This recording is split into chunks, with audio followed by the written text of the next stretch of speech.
কিশোরগঞ্জের পাগলা মসজিদের দান বাক্সে মিলেছে ৩২ বস্তা টাকা। চলছে এখন গণনা, আর সেখানে আছেন রিপোর্টার নূর মোহাম্মদ। সরাসরি যাচ্ছি তার কাছে।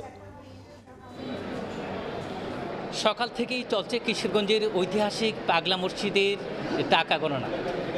সকাল ৭টা ১৫ এই মসজিদের নিচতলা বিভিন্ন স্থানে থাকা ১৩টি দান সিন্দুক খোলা হয় এবং এগুলো থেকে টাকা বের করে বস্তায় ভরে এই দ্বিতীয় তলায় এনে ফ্লোরে ঢেলে শুরু হয় টাকা গণনার কাজ।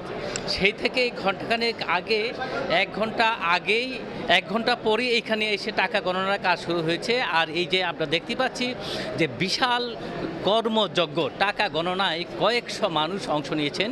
এখানকার যে কিশোরগঞ্জের যে একটি রূপালী ব্যাংকের ৬০ জন কর্মকর্তা কর্মচারী যারা টাকা গণনার নেতৃত্ব দিচ্ছে, এখানে কাউন্টিং মেশিন সহ যারা এক্সপার্ট টাকা গণনায় তাদেরকে নিয়ে আসা হয়েছে।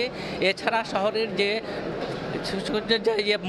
আছে পাগলা মসজিদের যে পাগলা মসজিদ সংলগ্ন যে হাফিজিয়া মাদ্রাসার শতাধিক শিক্ষার্থী এবং শহরের যে একটি মাদ্রাসার ২ শতাধিক শিক্ষার্থী সহ প্রায় ৪৫০ মানুষ টাকা গণনায় অংশ নিচ্ছেন।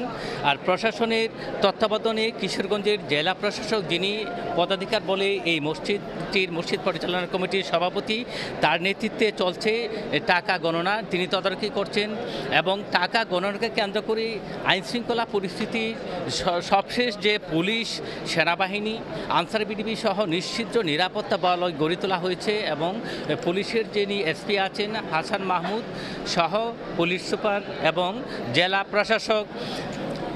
প্রশাসক ফৌজিয়া খান সহ নেতৃত্ব দিচ্ছেন। এবং গত ১২ এপ্রিল টাকা গণনা করে এখানে ৯,১৭,০০,০০০ টাকা পাওয়া গিয়েছিল। এখানকার আয়োজকরা বলছেন যে এবার ৩২ বস্তা টাকা পাওয়া গিয়েছে এবং টাকার পরিমাণ ১০ কোটি ছাড়িয়ে যেতে পারে। তো কিশোরগঞ্জের ঐতিহাসিক পাগলা মসজিদের যে টাকা গণনার কার্যক্রম চলছে, এ নিয়ে আমার কাছে এই ছিল সবশেষ খবর। খোলা হয়েছে কিশোরগঞ্জের পাগলা মসজিদের দান বাক্স, মিলেছে ৩২ বস্তা টাকা। এই বিষয়ে সবশেষ নিয়ে আমরা সরাসরি ছিলাম সেখানে।